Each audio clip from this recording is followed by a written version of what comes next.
So what are you going to tell us, tough guy? I said, my usual. Zero, nothing.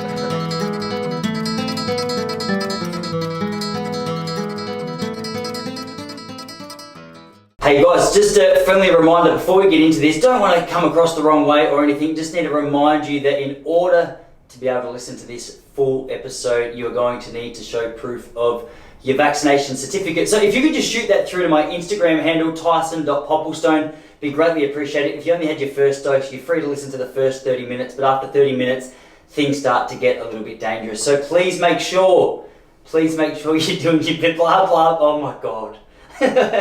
I've been having fun with this the last couple of weeks. I'm not sure if I told you what's going on, but so officially a couple of weeks ago, I made the decision that if anyone asks me if I'm vaccinated, I go, mate, hey, have you had your pap smear? Are you constipated? Are you circumcised? They're my three questions. And I fire them off in a rapid pace like that. Hey, constipated, pap smear, circumcised. And just try and watch their face. I've never done that, but I just feel like it would feel so good to do it. Do you know, it'd feel really refreshing just to be able to throw the authority or make yourself look like the authority in that particular situation. It's a very powerful situation to get to ask someone for their medical records before you get to go into their premise. Is that it? Before you get to go into their premise, onto their premises, I think is what I was trying to say. One of those is like an idea for a joke, and the other one is a location. So I was trying to say the location thing, but it just didn't quite roll off the tongue as well as I'd been anticipating. It's fun. Hey guys, I don't know if you guys have been doing any experiments like me. As I said, no one knows now if I'm vaccinated. I just don't tell anyone, not even my mum. She asked me the other day, I said, hey mum, I don't want to ask you about your last pap smear. She goes, it was on Tuesday. she didn't. But that's a question you'd never want to ask you. There's certain parts of your close family and friends you don't like to think about. Do you know what I mean? So if anyone ever jokes about my sister, I go, hey, come on now. Like, please, don't do that. Mum's another one. Dad's not so much. Doesn't bother me for whatever reason. Say what you want about Dad. I don't know. It's hard to make me flinch when we're talking about my dad. You can say the most mild thing about my mum, though, and I go, yeah, that's probably not appropriate. A lot of my friends do as well. A lot of my friends say things about my mum that you wouldn't want your friends to say the things about your mum that my friends say about mine. It's complimentary. I think you know what it is? It's sexual assault. It's sexual assault if you say it to their face, but if you say it casually with a group of friends where no one listens, it's mildly acceptable. Even though I know that's frowned upon these days as well. You can't even say the real thoughts that go through your head because everything's offensive. Everything's offensive. How's this one? So I was walking along, you be the judge of this. I'm not employed by anyone anymore. And there could be a good reason for that. I think there is. In fact, I think it maybe shows the intelligence of the people that I have worked for to go, I think we've got better people for this particular role. I went for a walk along the beach with my mum this morning and we were laughing because she was telling me about a friend that she knows was telling her this little joke. And she goes, he didn't really know me very well and he doesn't know much about me. He doesn't know my sense of humour, my personality, anything like that. And he just started to say, hey Sue, I've got a joke for you. Are you ready? And Mum goes, yeah, all right, tell me your joke. He goes, all right, a little boy went to school and they were learning about what the word contagious meant. Anyway, so they said, all right, kids, tonight you got to go home and ask your parents about what does the word contagious mean. So anyway, this little fella went home, he sat down with his old man sitting out the back, and the man over the back fence was just starting to paint his house, but he had like a little tiny brush. And the dad goes, mate, I tell you one thing, it's going to take that contagious to get that done. Which is a fantastic joke. It's just a fantastic joke. And Mum had to play a little bit offended because I think it happened at her work. And the idea at her work was you had to make sure, there had just been a survey. There'd been a survey done recently, put on by the HR staff. Who else? Just to make sure that everyone's feelings were being nurtured. So there was a little bit of tension in the offices at that particular point about, hey, let's make sure we're all feeling really respected, we're all feeling really loved. One of the things, this is funny. Okay, tell me if this is a good joke. One of the things was there was a complaint made by a number of women that they felt like men were receiving different treatment to women. They said, hey, look, we're all equal, which I totally agree with, obviously. 2021, if you're arguing with that, hey, come on. Hey, yeah, I'm not. I just want to give a little bit of context. But here's the thing, there was a complaint that that men weren't treating women the same way that they were treating their fellow workers. And they said, hey, enough is enough. So Mum was telling me about this and how women wanted to be treated the exact same way. And I thought, hey, I wonder if this is true.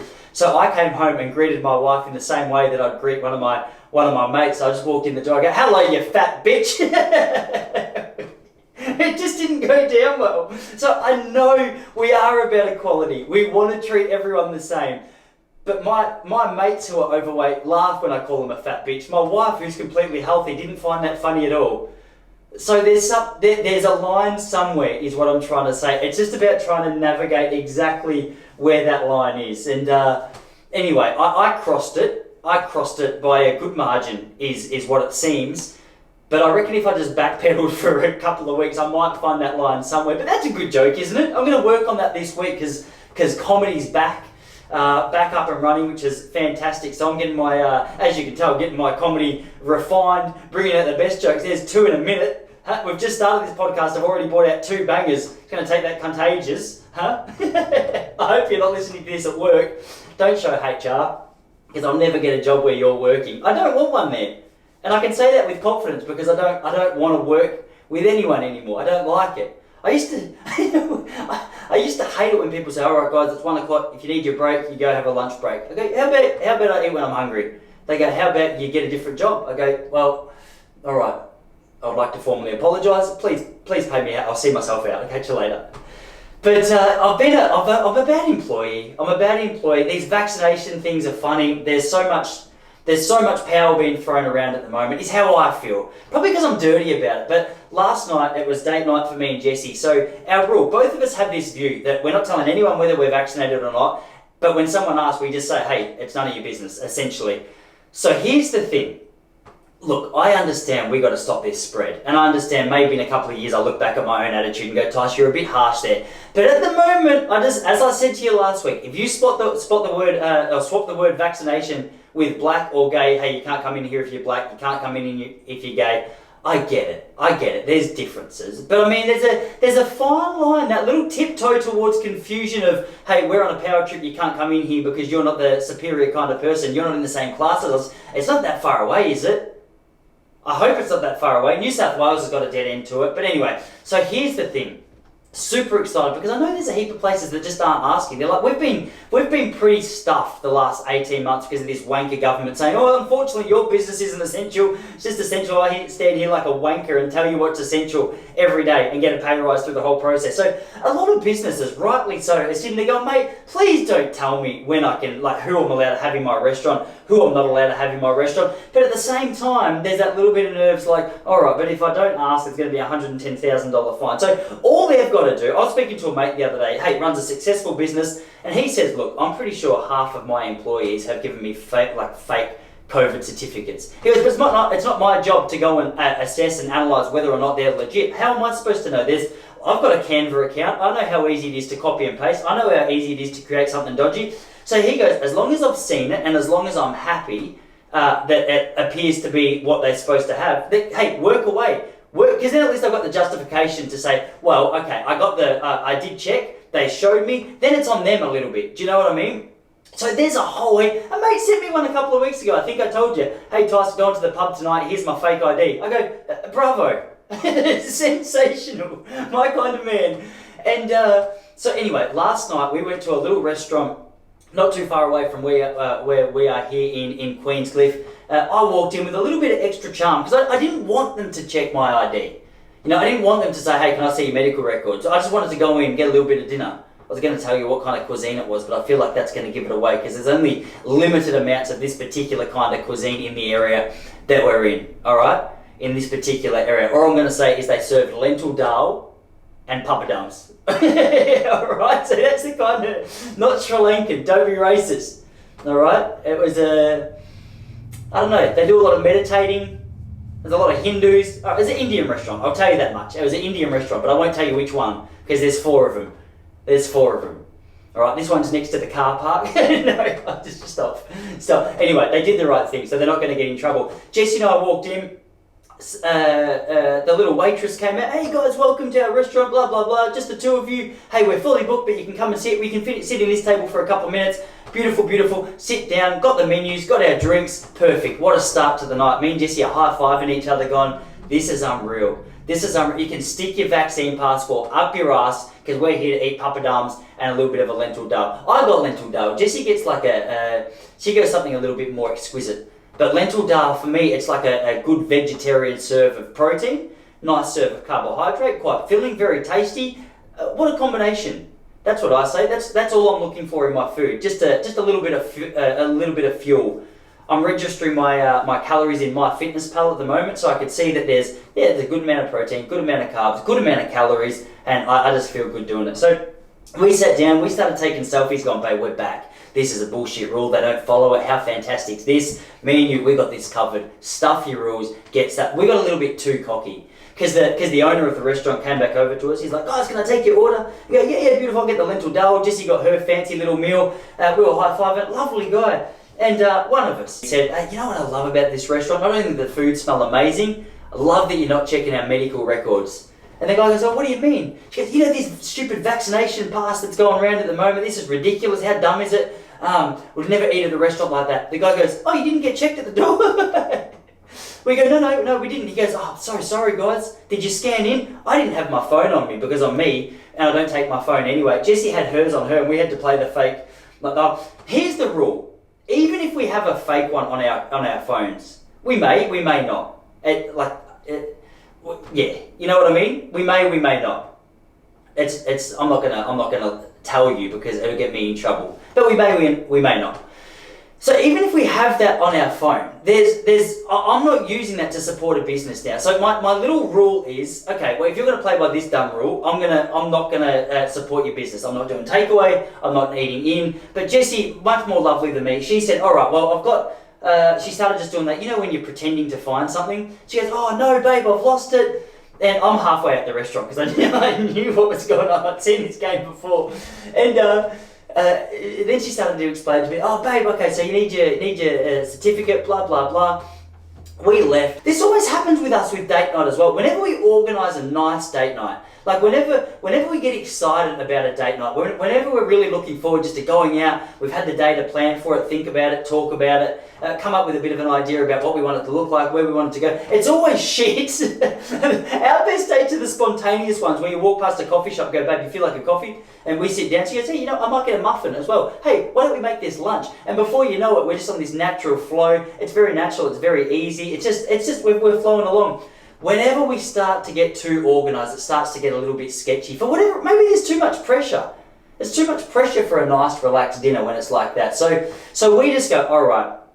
Well, my rule is, I get snappy in those moments as well. So she felt bad. I started snapping. We went down to, we ended up going down to Barwon Heads to try and find another place that'll let us in. Found 3 places, all fully booked. Jessie was starving. She said, babe, drop me home. I'm going. I said, hey, I'm on a mission. I'm going to find a place that'll let me in without asking for a little vaccine passport. So I went out to, I dropped Jessie home, a little bit awkward, gave her a cuddle when we got home, little kiss, woke up this morning, sorry babe, hey, we all good? Hey, we're all fine, of course. Hey, this is the part of the journey of being a couple. You're going to have the highs and the lows and the little arguments over whether or not one person said too much about the vaccination passport. But I was on a mission.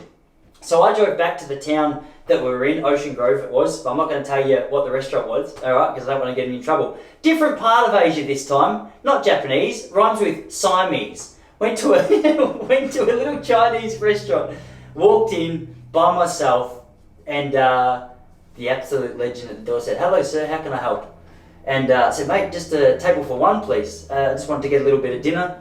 He goes, how hungry are you? I go, I'm pretty hungry. He goes, come and take a seat, I'll get the menu for you. He brought over the specials board, he brought over the menu, I went through, got a special little vegetable dish, got a beautiful rice dish, nice big jug of water, a little bit of atmosphere going around. A lady trying to work out how many hours was 1,200 minutes. She had to phone 3 people. I had the answer, but I didn't want her to know that I knew it was 20 hours because I shouldn't have been listening to her conversation. She just started a 1 month. She was trying to raise money for Stroke Foundation, I think it is. From the vibe I got, look, I was sitting close enough to her table that I got a little bit of an idea. She was trying to raise money for the Stroke Foundation. Her ex-partner had a stroke a few years ago, lost a lot of confidence, so she's doing what she can to get back out there, make some money for the Stroke Foundation. She had to walk 1,200 minutes throughout the course of November, obviously November the 1st today. So she's got a month, she has to walk about 45 minutes a day It was a good atmosphere. They were having a chat. Little girl at the table broke down because she started saying she felt like her dad doesn't love her anymore. Very interesting. Not going to brag. I was getting eyes from a little Indian girl across the room. I'm a married man with a child and a beautiful wife, so I was playing it quite cool. But I acknowledged the fact that I just acknowledged what was going on. I said, "Hey, hello." I acknowledged your smile, and it made it look more flirtatious on my part than it was meant to. But it's awkward in those moments because I don't want to be that guy that. This is an arrogant thing to consider, because the truth is I don't have many problems with it at all, so I can tell you. But here's the thing, I always get nervous in those moments. If I feel I look good last night, I had my nice jacket on, I had my nice jeans, my little Birkenstocks, I looked the part. Actually, it was not a jacket, it was a nice green shirt.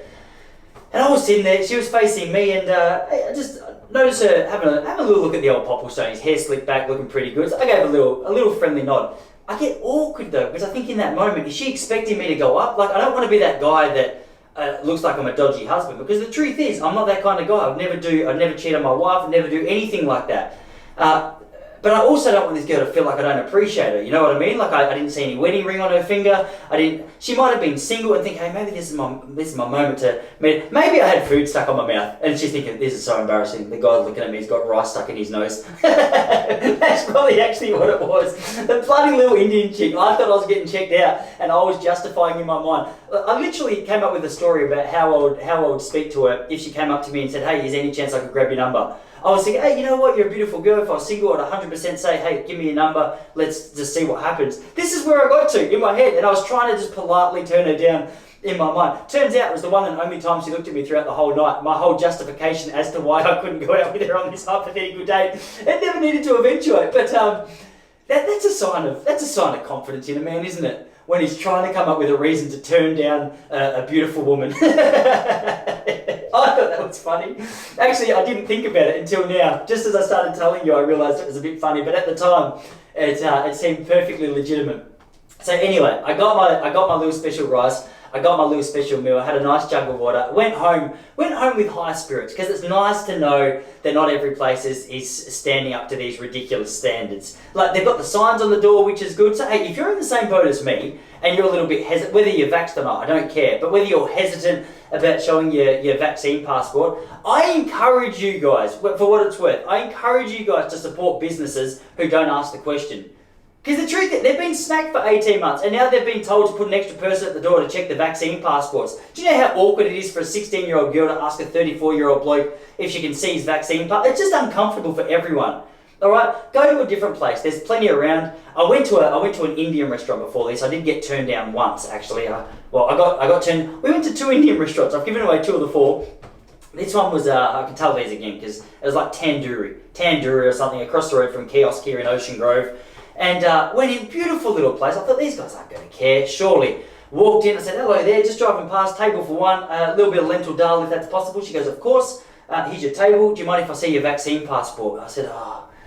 It's just awkward because I don't want to be rude, but I said to her, I go, oh, look, are you guys doing that, are you? She goes, yeah, we're doing it. And I said, look, that's gross. I'm not interested. And she goes, oh, I'm sorry, I understand what's going on. Oh, of course, I understand this isn't you. This isn't, like, please don't take my frustration towards you personally. My frustration is at Dan Andrews and this science that keeps changing every couple of weeks. And I didn't say that at all, but that's what I thought. And she goes, hey, do you want to do takeaway? I said, no, thank you, not super interested in takeaway. In my head, I'm like, I just can't support that. So that's where we're at. It was a little bit of an interesting one. I know we've gone on for a while about trust the science as well, haven't we? We've got to trust the science, and some people, Fauci's a controversial name, I've realised. Old Fauci, Anthony Fauci, I think his name is you don't know much about the bloke. But he's just referred to as Fauci. That's what I've gone with. I heard a little story about him the other day that, all right, so for whatever reason, we've been told, hey, you've got to trust this guy. Just he's science. I think his words were, if you don't trust Fauci, you don't trust science. I know that sounded like Schwarzenegger. I don't know his accent super well, but that was like a little bit of tang of old, a little bit of tang of American. It sounded somewhere around that. He said, you don't trust Fauci, you don't trust science. Problem with science, problem with Fauci is everything Fauci says keeps changing every couple of weeks, and so you're forced to just question his. One sec, I've just got to unlock my computer here. You're forced to question his credibility. 1 second here. Poppy77 is my password. Enter, and we're back. So, I heard a story about this. Joe Rogan was talking about it the other night. Apparently documents have come out. Now, I don't know if this is true. It sounds too made up to be true. But what do you trust anymore? Who do you trust anymore? So here's the story, and then we'll dissect it. Dissect's probably the wrong use of the word because this is it's almost a dissect story. Just a heads up, you've got 10 minutes left if you've only had your one dose, alright? Then you got to get out of here, 2 second dose.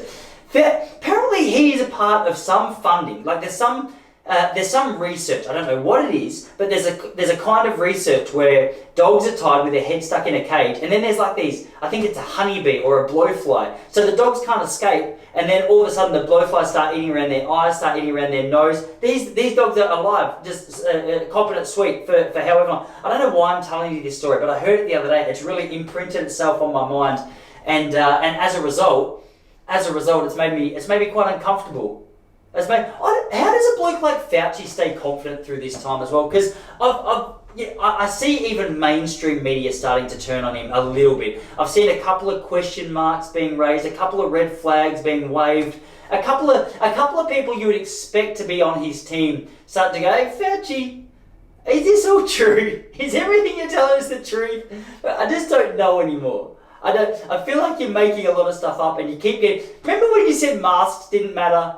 And now you say they're essential or you die. What do we trust anymore? Who do we listen to? Oh my gosh. And now we're saying at the moment, all right, we're getting excited because kids in Victoria can get I think it's kids under 12 are now getting they've just been approved for Pfizer, which is fantastic if it works. I've seen a lot of numbers in Sydney starting to drop, which is fantastic. Maybe that suggests it's working. I hope that is what it suggests, because I don't know whether the testing numbers have just started to drop. I'm sure they have, because testing numbers would start to drop as symptoms start to reduce, I guess. That makes sense. So I've been the first to criticise the vaccines, and it's just the mandates though. As I always say, I don't have an issue with vaccines, I have an issue with mandates. Don't take away my job because I don't want to get your stupid needle. Alright? Now, I might look back at that comment in 5 years' time and go, "Tosh, you were so ignorant." Most of the things I said 5 years ago, I do look back at now and say that was ignorant. So perhaps I'll just put a little asterisk next to that and say, hey, okay, there was a little bit of uncertainty as to how accurate that statement was. But I feel as though there was an 11-year-old kid got taken to hospital the other day, myocarditis. He had really inflamed heart. He was in there for a couple of days. It was reported by Channel 7, which it really surprised me.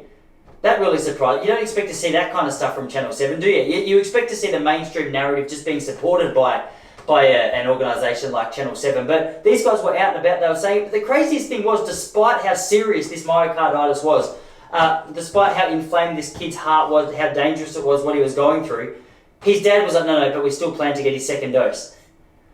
This to me is mind-blowing. I don't know enough about myocarditis to really comment, but it's a podcast anyway, so I have to comment on these kind of things. Otherwise, it would just be an hour of silence, which is just meditation essentially, and that's not what you click on Pop Culture Podcast 2021 TM for, is it? Maybe right now you're wishing, if you've only had your first dose, you've got 6 minutes left. Don't stress, you don't need to be here. But yeah, that seems strange to me. It seems strange that a dad's so caught up in the idea of getting his kid vaccinated. Do kids under 12 even get this COVID thing? I'm not sure. We're pushing it pretty hard. Interesting here in Victoria at the moment. So for those of you who are living around the world, do you know this podcast I found out most listened to in the United States? 42% of the audience is in the United States. 40% of the audience is in Australia. So I don't want to make a big deal out of the fact that I'm bigger internationally than I am here. I'm not going to break down numbers. I'm not going to tell you how many people. I'm not going to tell you whether that's 12 people form that 42% or 1,200 people form that 42%. I'm just going to let your mama look. It's closer to 12 than it is 1,200. I'll give you that much. Actually, a lot significantly closer to 12 than it is 1,200.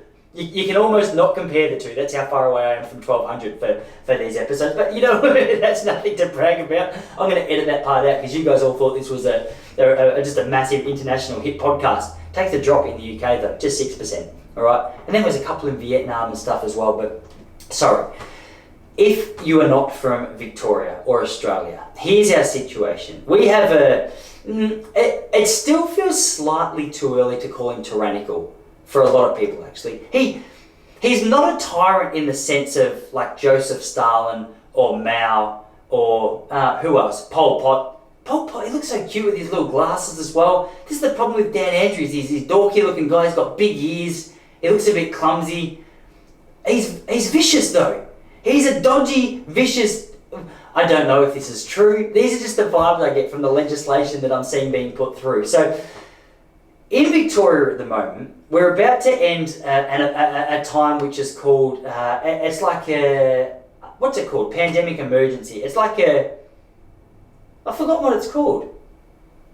I know you know what it's called if you live nearby. Essentially, we're a state of emergency. We're in a state of emergency, which means government has been given a lot more power to make big calls than perhaps any time in Australia's history. Not perhaps, clearly in any time in Australia's history. But that runs out on December 15th. So as a result, there's been a massive big rush from the Labor government, the state government who's in charge of our state at the moment, to just smack people with vaccines, to limit how many places we can go to put restrictions on where we're allowed to go. Because I'm not sure exactly what it all does. I'm sure, like, if you look at it from a pure perspective, we're saying, no, it's just purely to bring the numbers down. For me, it looks like a strange sense of a power trip meets an upper class, lower class kind of establishment thing going on, and also rings bells. I know it's a disease and not a people group, but just rings too many bells of similarities between the Nazis sort of in the early to mid 30s heading into the later part of the Second World War. So I start to go, oh, all right, well, I'm hoping it's not getting to that point. But what makes me nervous is so many people are going, hey, these quarantine camps that are being built, they're actually being created as a potential place for unvaccinated people to live, to get out of mainstream society. And I go, I remember 10 months ago when someone started telling me about vaccine passports. I said, that'll never happen. That's not going to happen. This is Australia. And now I've got to scan in to go to a bloody Mexican restaurant or Indian restaurant. It's same but different. So apart from the fact one's lentil dal, one's burritos, you know what I mean? They're the main differences. Apart from geographical locations, obviously, that's it. And the language that they speak. Do you know, the language you see, there's a lot of difference between Spain and India from what I've heard. Spanish aren't so big on Hinduism, I wouldn't have thought. I think they're more Catholic, actually. So there's, you know what, you can barely even compare the two places. They're that different to each other that you shouldn't make that mistake again. Make note of that, Tice. But Dan Andrews, he's putting in a rush. He's getting his swagger up to try and he's trying to get this state of emergency period extended so that he can just keep controlling. As a result, he's now this is the extreme part of the legislation, but essentially here's what it says. There's a few points that stood out to me. The first part is he can call a pandemic whenever it is he feels that he needs to call a pandemic, even when we have 0 cases in the country, or the state, sorry, which is, there's an asterisk next to that. Like, that sounds a little bit interesting. I thought, that's a lot of power for one man.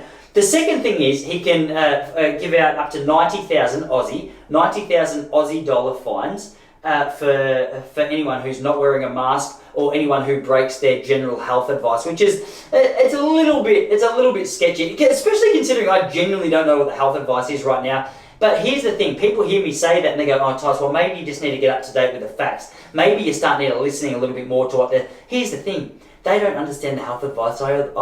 Remember Dominic Perrottet came out and said, well, hey, we're letting everyone out early. And then Dan Andrews down here came out and goes, actually, science does say that. We didn't realise that the health advice, we've been misinterpreting the health advice for ages, so we now look like a dickhead. So Victoria, yeah, go have a little bit of fun. So essentially, that's been going on here. And as a result, Melbourne, you beautiful bitch. Melbourne, that sounded a little bit gay, didn't it? I sound like a sassy gay, you beautiful bitch. It came out far too comfortably. I should have been holding a cocktail as I said that. That would have really added an exclamation mark to that statement. But I saw this beauty. Go to my Instagram if you want to see it. I've become a loudmouth on Instagram. I'm going to calm down. We'll talk about that soon. I'm posting too much. I'm passionate about this though. I'm a little bit passionate about this. I love my country so much. I've just got such a heart for this place. It's literally, I've travelled all around the world, so many parts of the world. When I got back to Australia in 2018, I thought, thank God. Like, thank God I'm home. This is sensational. Now I'm standing here going, hey, like, looking around, everything still looks the same. It sounds the same. My friends are the same. The locations are the same. It's just the limitations that have been placed on how many of these places we can go to doesn't quite look the same. And I'm starting to get a couple of little question marks around that. So I don't know, what do you guys think? How are you feeling about it? We've got November 16th, I think it all gets passed. We've got to get, I think he needs 21 votes to get his legislation passed through. He's got 17 of his own members in the, I don't understand how it works. He's got 17 of his own members or Labor members in the upper house, but I heard that even Labor members might not necessarily want this to go through because of the fact that their lives have obviously been mucked around by it as well. So, hey, watching, you can't complain really. Like we've done pretty well. Well, I'm not saying we've done pretty well. I'm saying we're doing pretty well. I'm doing pretty well. I keep thinking about Alec Baldwin. I didn't Google if it was Alex or Alec. It's Alex. I'm almost certain it's Alex. You know when you wake up in the middle of the night and just random thoughts come into your head? Do you ever have that? It's 3 a.m., had a busy day, and you're like, oh, you can't go back to sleep, and your mind just starts thinking about things. Things start bothering you that during the day just don't bother you. And one of those things that's been bothering me the last couple of days is I keep thinking about Alex Baldwin. I'm like, oh man, can you imagine? Like, I know I spoke about this last week, but it's been on my mind. Mate, how much has your life changed in a week? You accidentally pulled the trigger of an apparent prop gun, and you've killed someone. Like, what's going on there? How does that happen?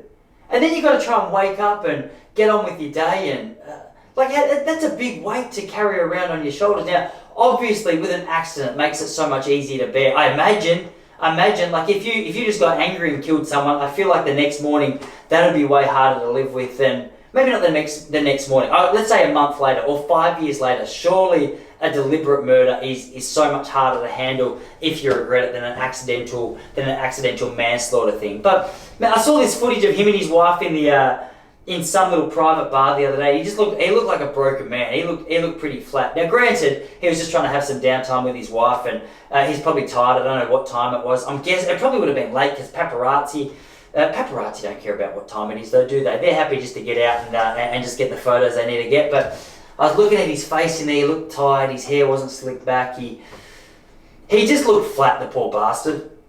And I keep thinking, Tice, no matter what you're going through, like think of Alec Baldwin, even Jordan De Goey, our Collingwood star. I think he's forward pocket, AFL player if you're not from Australia, or in fact if you're not from Victoria. AFL's our favourite sport over here. Big round ground, 4 sticks, kick it through the middle, 6 points, kick it through the outside of that 1 point, unless it goes on the outside of the far post, then it's out of bounds on the full, as long as it doesn't bounce. But Jordan De Goey is one of the best players in that game. He's really good at getting this little funny shaped oval ball, kicking it to the right person, being coordinated, dodging. He's got a good amount of aggression, got a good amount of strength, got a good amount of skill, got a good amount of anger, I tell you that much. Somehow got over to he's in New York. I think he just pleaded not guilty. I think he pleaded not guilty. Apparently he got done for groping someone in a nightclub. I was going to say, we've all been there, but you can't say that. I've been married now for 10 years and you can't go back to... The truth is you have. When you're 18, 19, there's some things I did on the dance floor where I was like, oh, gee, Tice, come on. You can't be doing that. That's not called for.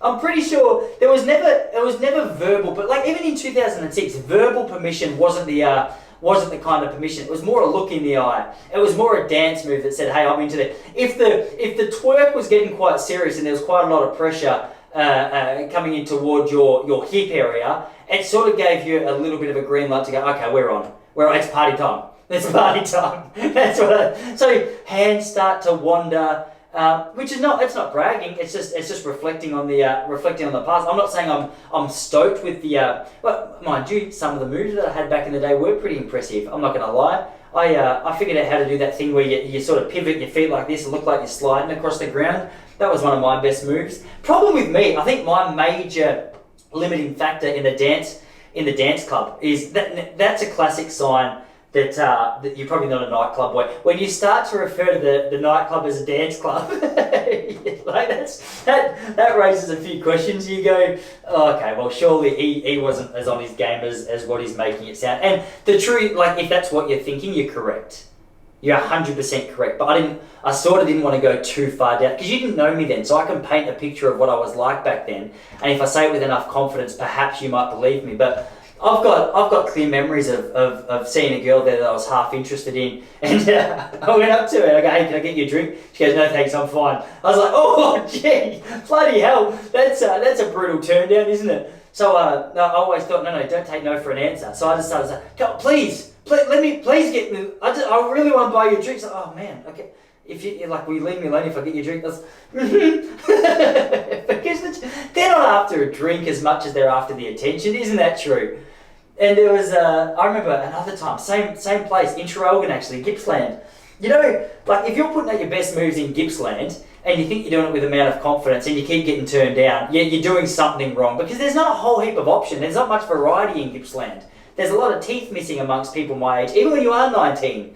And that was my competition.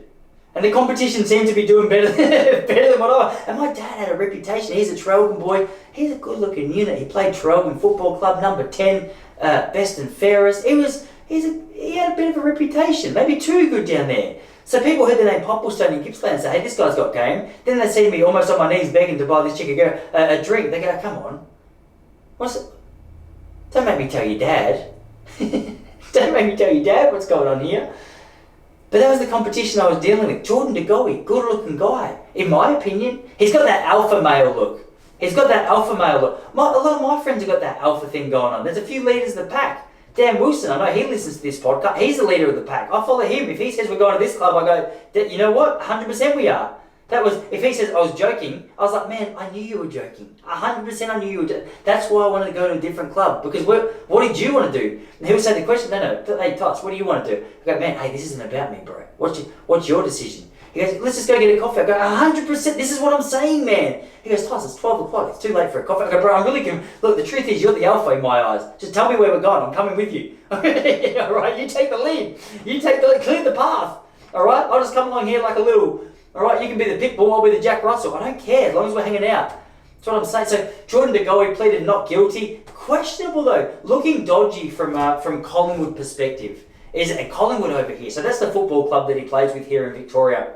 They've been thrown under the bus the last couple of years because whether it existed or not, I know you're not even allowed to ask the question when it comes to racism. You're not even allowed to say, "Oh, was it really an issue?" Because that automatically just labels you a racist. That's not what I'm saying. I'm just saying that regardless of what happened at Collingwood Football Club, the public scrutiny that they've copped for some racism charges from, what do they call him? Is it Lumumba now? I think they used to call him Harry O'Brien. Harry O'Brien, I reckon, was his name. Maybe Lumumba. He's changed it though.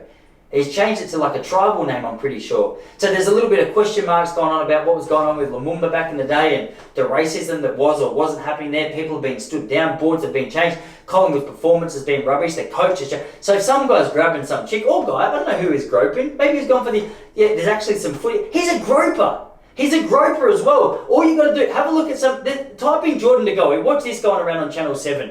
Actually, this has just come to my mind. There was footage of him in the footy club with his boys. Quarter time, standard man behaviour in a football club. I did this 1,000 times. I got too excited. I just grabbed every bum chick I could find. I didn't even care. I didn't care if you were running drinks, you were a physio, you were a footballer. If I could grab your bum, I was going to have a crack. It was team building. For me, it was always a good, a bit of an option, a bit of an exploration into how many people have been working on squats as well. Because you always know when you get a firm bum that they're in shape, aren't they? Mine's always firm. I'm a runner. Even when I'm relaxed, it's quite firm. A lot of people would be jealous, actually. That thing that what do they call it? What is it? Not VWAP. WAP. WAP. Yeah, you know WAP. That as I'm talking, I'm like, mate, you're a little bit out of touch. It's funny when you hit 34 and you start talking about the pop culture kind of song stuff they're playing on 101.9 The Fox, which is like the pop radio station here in Melbourne. Even pop, I can't believe I just said that word.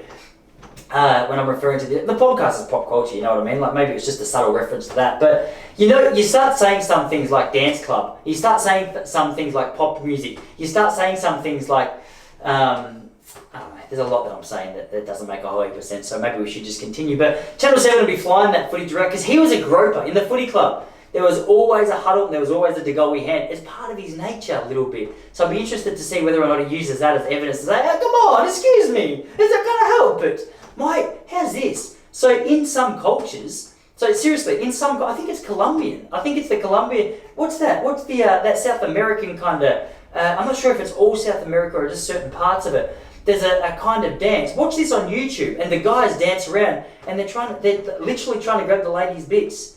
And I don't know whether this is controversial over there. I know it's quite traditional, but I also know that we're on this rampage at the moment. Hey, we've got to treat people equally, treat people with respect. So I'm not sure if these Colombians are clopping away. They've had a bad rap as well because they've been dealing cocaine for so long that they've got to start cleaning up their game. I guess for them, just getting in trouble for groping some pretty lady on the dance floor that's second-rate crime in comparison to drugging like thousands of kilos of cocaine across to Florida. I'm pretty sure. So my wife, I tried to climb Mount Everest in 2015. It didn't happen. Long story, won't go into it because it's not good for my ego. But had a fundraiser. At this fundraiser, a particular Colombian guy, I knew him, got a little bit drinky, had a few drinks. Really good guy. Donated $500 to the fundraiser. Couldn't complain. I looked at him starting to do this Colombian dance on my wife. He's starting to do this thing. And I'm thinking, hang on, I've seen this on YouTube. I started to see the hand take this little cup shape. I'm like, oh no, he's gone for the... My wife's very conservative. I grew up in the church. Very passionate about her faith, very, very conservative from her attitudes to her clothing, quite impressive actually. So the idea that there's Colombian dudes with wandering hands when your favourite band is Hillsong Youth from 2007, it's an interesting place to find yourself. And I started, she didn't know, she thought they were just being friendly. He started doing the cup and started doing the tap and all of a sudden he's just gone, boop. And he's got a whole handful, and he's just donated $500 to the Everest function. So I can't go up and go, hey bro, that's my wife, because he might go, all right then. Well, to be honest, I thought that's what I was paying for. I thought that's what I honestly thought that $500 would give me a little bit more flexibility to go about my thing. But yeah, that probably says something about at least he paid up. Here's one for you. Wayne Carey. He's an AFL player. Great bloke. Came and spoke at the function for free, just quietly, like an absolute legend. Used to work a little bit with my dad, and as a result, Dad pulled a few strings. Wayne Carey was good enough. He got excited in the moment. He said, hey, you know what? I'm donating $5,000 to Tyson Popplestone, this beautiful exploration. Tyson, we're here for you. Everyone in the room just started clapping, going, yes, Wayne, what a champion, what a legend. And then 2 weeks went by, 3 weeks went by, 1 year went by, 5 years went by. I was like, excuse me, man, have you got that $5,000? It's just no response. But yeah, anyway, so the moral of the story is you can get a round of applause for saying you'll pay $5,000 and not doing it, and you get a smack on the wrist for paying $500 and then, doing a couple of your groping Colombian moves on the dance floor. I'm just saying, sometimes life doesn't add up. It doesn't all make sense, but that's what we're here for. We're exploring it. We're unpacking it. That's what we're going to discover in a pop culture podcast throughout the next 27 years, or however long this thing goes for. But anyway, I don't even know how we got there. What else have I got that I wanted to tell you? So my little boy, so I've got to unlock my computer again. I just don't want to try and talk and multitask. My little boy, 1 year old, 14 months. I say 14 months because at this age it does matter. He, as much as you may think it doesn't, he still doesn't say words yet. Now this to me says something about perhaps the kind of dad I'm being. Maybe not the look that I'm going for. Not exactly what I'm trying to bring out of him. Not exactly the kind of relationship I'm trying to develop. He can't say any words. I always look at him, I go, you know what, everything I do, this kid loves. I'm going to be his best mate. He's going to look up to me. He's going to respect me. Me and him, we're going to go through life like a little wolf pack. Like a little powerful wolf pack. But in that situation, I'll be the alpha. He's the chihuahua. I don't even care. I want to know what it feels like to be Dan. Alright? So I'll be the alpha. He's a little chihuahua just yapping at my feet. So he's my boy. I've got his back in everything. But here's the thing. This is 100% legitimate. I'll try and film it for you. So he rolls his eyes at me. He fully rolls his eyes. He's got this thing now where I try and do a joke. Like I'll try and do something funny. For me, it's so funny. I go, hey, you know what? Charlie's gonna love this. Look at this little father-son time. I'll do my trick. I'll do my handstand. I'll do my cartwheel. No kidding. He started doing that. He can't roll it. He's one. Like he doesn't realise how much of a little dickhead he looks like when he does it. He's trying to be a smart ass, but he has no idea how ridiculous. So he starts doing this. It's so obvious he learned it from Jessie as well. It's her response to everything I say. I go, hey babe, huh? How good have you done? Look at this, huh? Hey, 34, getting better every day, like a fine wine. And she goes, oh, and just just 10 years in, just counting down the days that death will do us part, is what it looks like. So he's obviously seen her do this a number of times, and now he's committed to the eye roll. So I don't know. It's very humbling to see Have you got kids that do that kind of stuff? It's just something that I've never seen before. It's something that I've never really noticed before. I'm a pretty hardcore kind of dad. You know what I mean? Oh my god, that's 4 calls now. That's 4 calls I've made. Dance floor. What was the other ones? I can't remember. I've made 4 calls that I've caught myself in, and I've gone, Tice, get your act together. I'm gonna have to get on TikTok, seriously, because there's an amount of, you got to give yourself a little bit of grace. You got to give yourself a little bit of wiggle room. You got to just let yourself off the hook from time to time. But when you've made 4 calls that you've had to catch yourself on and go, man, you're out of touch. You're a little bit out. That's where you got to draw. That's where you got to get on TikTok. Because my granddad, rest his soul, he 81 back in 2012. About 2014. So Instagram had been around for a few years. He had no interest. You know why? Because people my age were irrelevant to him. Not irrelevant in the sense that he would never talk to them, but their hobbies. You know when kids come to me and go, hey, when I used to work at school, hey, you know what, how good are the Wiggles? I go, you know what? Shut up. This conversation's shit. I see TikTok like that now. People come up to me and go, hey, you on TikTok? I go, no. No, I'm not. Some of my friends aren't, I like it. Their videos are very funny. Alright? But for me, it's irrelevant. And then all of a sudden you catch yourself sitting in the studio at the back of your house saying 4 calls where you realise just how out of touch you are, and you go, alright, well maybe this needs a little bit of attention. And so I've taken a mental note now, and I'm going to write that down. I'm going to write that down, that it needs a little bit of attention. It's no wonder people. So when I'm not doing this, I got another podcast. It's called Relaxed Running. So outside of here, I do some running coaching. And as a part of it, I've got heaps of interesting connections in the running world just through being around that part of the world for so long. And if you're in the running world, which not many people are, it's a very small niche sport, but if you're in the running world, some of the guest names you see on the Relaxed Running podcast, you go, oh man, gee, this guy's got connections. And I do, not mucking around. But my favourite runner of all time, his name's Ryan Hall. He's an American athlete. He's the American record holder for the marathon. Now, I sent him a message on Instagram a while ago, hey Ryan, man, would love to get you on the podcast, you interested? He didn't see it. You know when it says it can be seen, when it's seen and it wasn't? So this guy, he didn't see it and didn't respond. So about a year later, I got back to him and said, hey Ryan, man, so you're like me on Instagram, haha, lol, just making that kind of chemistry, just creating a little bit of a bond. You and I have so much in common. I also don't check my Instagram messages, ha ha ha ha ha ha, lol, tear crying face. And I said, mate, would love to get you on the podcast. And he goes, Tice, honoured that you would message me, which turns out, I don't necessarily believe that. You're only honoured. If you're honoured, you would accept this gig. So he said to me, honoured, but I get offered to do so many of these. Can you tell me how many downloads you get on your podcast? And I was like, all right, so I'm being measured on my vaccination status and on how many downloads I get on my podcast. And I said to him, I told him the honest number. So now I don't want to tell you. I don't want to tell you how many. About 1,000 downloads, all right, which is pretty good. Like, it's actually quite good for a podcast. That's the average for Relaxed Running. And maybe I might have pumped it up by about 150, you know what I mean? I wanted 1,000 sounds better than 850. But I said to him, hey, 1,000. Does that sound good? Day went by. 2 days went by. 5 days went by. But this whole time it had seen. Just seen. So he's ghosted me. Obviously the numbers didn't quite match up. I tried to make some jokes. So this guy now, he's like a bodybuilder. He used to be a gun marathon runner. Google Ryan Hall before and after. It'll blow your mind. This guy's been hitting calories hard for the last few years. So it looks fantastic. But I try to make a little joke like, hey, would love to get you on and talk about running and also bodybuilding. Ha ha ha ha ha, lol. Because I'm just trying to show, bro, I'm up to date. This guy's been my hero for years. You know what I mean? And now my hero's ghosted me. No one told me that's what would happen when you're 34. Your childhood dreams of getting Ryan Hall on the podcast, it just ends in him ghosting you. And this is why you lie when you tell people about podcast numbers, because the truth is, he wouldn't have known. If I had just been dishonest with him and said, hey man, about 25,000, he would have gone, hey, let's line up the podcast next week. And then I would have got my way. He wouldn't have known any different. And then bang, Bob's your uncle. But I thought, no, I've got to try and be honest in these situations. I can't just, like, the truth will set you free is how the statement goes. But in this situation, the truth just sort of pissed me off because I was like, I literally could have had my way if I had just lied to the guy. You know what I mean?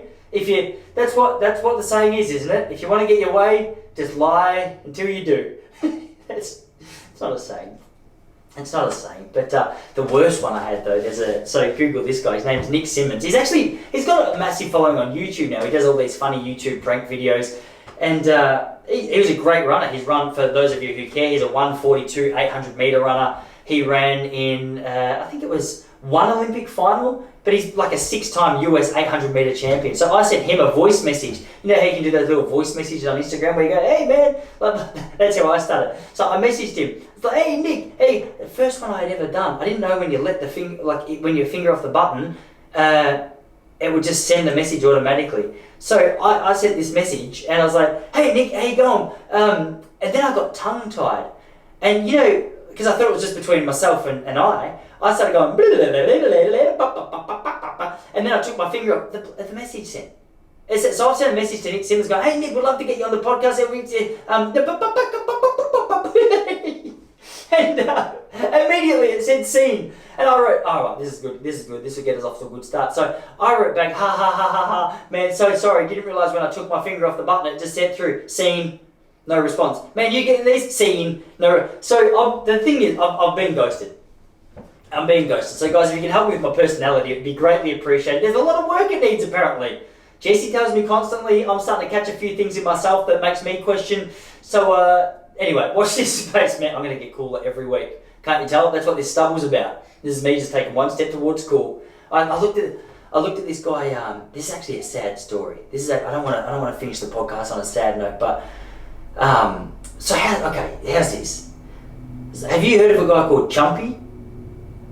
So his name's Chumpy, right? He's a snowboarder, he was a surfer, real outdoorsy guy, good looking unit.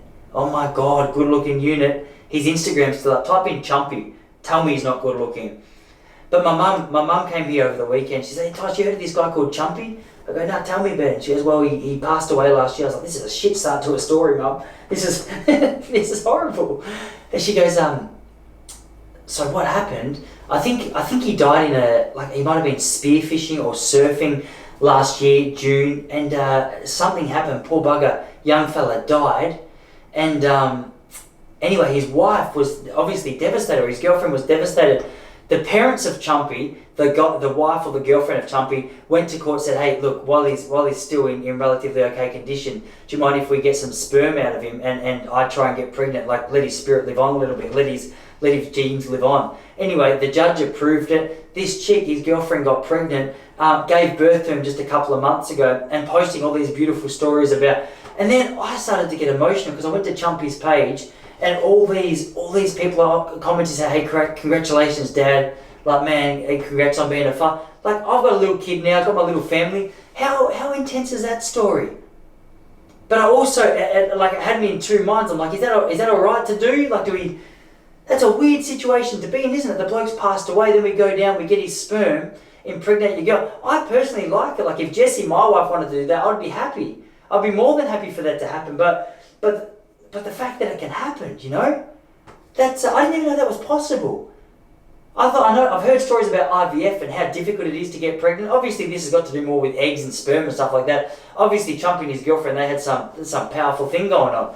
But man, what an intense story! What an intense story. So I hear stories like Chumpy, and I'm like, man, I gotta. It doesn't inspire me necessarily to go spearfishing or go surfing, but it's just he was a real outdoor guy. That's what I really liked about him. So I used to. Oh, something just happened to the microphone there, or my ear popped. So I went over to the beach the other day. I was like, hey, I was thinking about Chumpy, and so there's all these photos of Chumpy catching his big fish, doing his spearfishing, doing his thing. I thought, all right. So I went over. I thought, what a man that is. I went to jump in the water, and as I was about to jump in the water, just do my little local swim, there was a massive big fish, like my hands are off camera, a massive big fish, say about 1 metre long. And I was thinking, oh, that's a big fish. So it was right next to me as well, I was swimming around. I thought, it looks like a little shark. And anyway, I was thinking it's a barracuda, so I was diving around, and this, for whatever reason, it was sort of swimming around near me, looking pretty comfortable. And I was thinking, gee, that's a bloody big fish. He's very confident, isn't he? He's swimming around me, having a little bit of a sniff. He wasn't going to do much damage, you know. I thought, oh, he's pretty small. I could punch him in the back of his fish head, and would be sweet. But this little fish, he sort of swam away. I had to swim, got out of the water. This bloke walked past about 5 minutes later, and I go, mate, you wouldn't believe it. I just saw a massive big barracuda, I think it was. This big barracuda just swam past me, and That was pretty impressive. He's like, yeah, what did it look like? I said, mate, it had like a fin, looked like a little shark, looked quite leathery. Anyway, as we're talking, this fish, water was crystal clear, beautiful night, just a little bit of context. This fish swam back up near the shore. The guy goes, mate, that's not a barracuda, that's a bloody little shark you're swimming with, mate. So I don't want to go all Crocodile Dundee about this. I don't want to go Steve Irwin about this. But the truth is, I've been swimming with sharks this week, guys.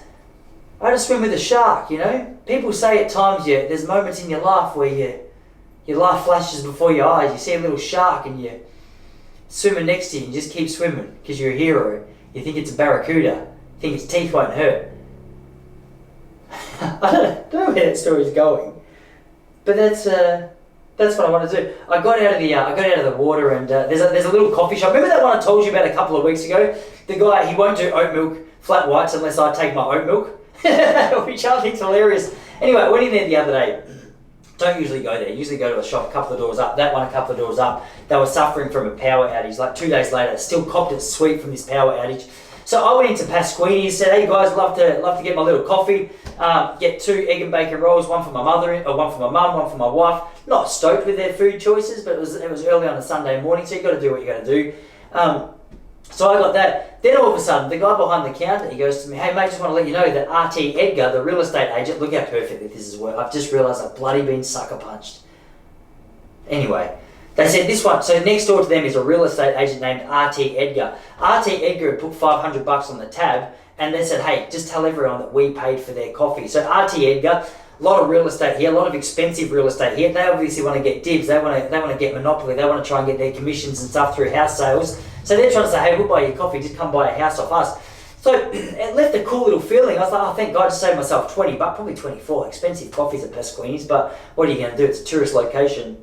So I took the coffees back, looking at this little RT Edgar. I told everyone at the park, hey, RT Edgar bought my coffees. Then I thought, Tice, you have just been ultimately sucker punched. That's exactly what they wanted to do. They're trying to create this advertisement, this idea that, hey, we get you, we're the local place, we look after your coffee. And now it's planted that seed in my head. But worse than that, now I've just gone and told you about how great they are. So this is the thing. I've been sucker punched by advertising. I thought I was better than that.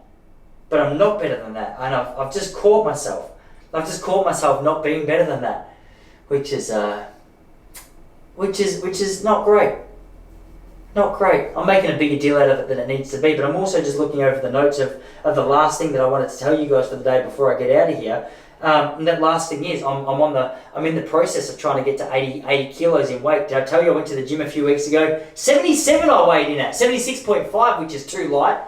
And I've been kicked out of the gym at the moment because I won't show the vaccine pass. So now I've had to go and buy those wire belts. So I'm trying to, it's literally, what time is it right now? It is, the time I'm recording this, it must be, I think it's like 2:45. It's 2:45 right now. And all I've had is like a small banana smoothie and 4 pieces of rice crackers with peanut butter. So it's supposed to be having 3,000 calories a day in order to weigh 80 kilos by 31st of January 2022. Otherwise I owe my mate the champ $500 and he'll make me pay up. So I need you guys to keep me accountable. So each week, I'm going to weigh in with you. I'm going to tell you what it is that I weigh, how my progress is going, so then you'll know whether I'm succeeding or failing. Purely vain reasons I'm going for 80 kilos as well. Absolutely no need for it. There's absolutely no reason I need to hit it. There's absolutely no benefit to it. Apart from my shoulders look a bit wider, my shirts look a bit tighter, and probably look a bit better strutting down the back. Man, I sound like a wanker. I listen back to this sometimes. I go, Tyson, you talk about yourself in a way that makes it sound like you got big tickets on yourself. If you saw my nipples, they're too big. You would think, hey, he talks with a lot of confidence, but he has to compensate because the nipple part of his nipple it looks like it's swollen. You know what I mean? He's not even excited. He's not even cold. It's just, baby, I was born this way. That's how it is. So anyway, that was a big week. Oh, one more thing before we go. Bloody 24 people got executed in Syria overnight because last year they lit a bushfire in the country. How's that for solving a bloody problem? That's too far, isn't it? That's taking it too far. There's certain overreactions that people have to certain situations, and now 3 people were killed in these bushfires, but I feel like the execution of 24 people is a big... What about 10 years jail? That's a big bloody thing, isn't it? Anyway, that's a weird way to finish this podcast, but as a fun fact for you, 24 people executed for lighting a bushfire. So what I'm saying is, ladies and gentlemen, if you're in Australia and you enjoy lighting bushfires, at least you get away with it. That's not true. That's actually, you shouldn't even joke about that, should you? Because there was massive, serious bushfires in Australia last year, which we seem to have all forgotten about because bloody COVID's taken the limelight. So that's definitely not an endorsement or an encouragement for all you pyromaniacs out there who might want to go and take that as some incentive. You'll face serious jail time, there'll be big fines. It's not fair, but I'm just saying, in comparison to what they're doing in Syria, far out, you get away almost scot-free. So, hey, take that as you will. Put the matches away, put the lighter in your pocket. Celebrate the weather we've got right now. I'm about to go have a swim, catch up with my auntie, who's only 7 years older than me. It feels weird calling her auntie the older I get, but that's the plan for the day. So, hey, thanks for stopping by again. Much love to you all, and I'll see you here next week.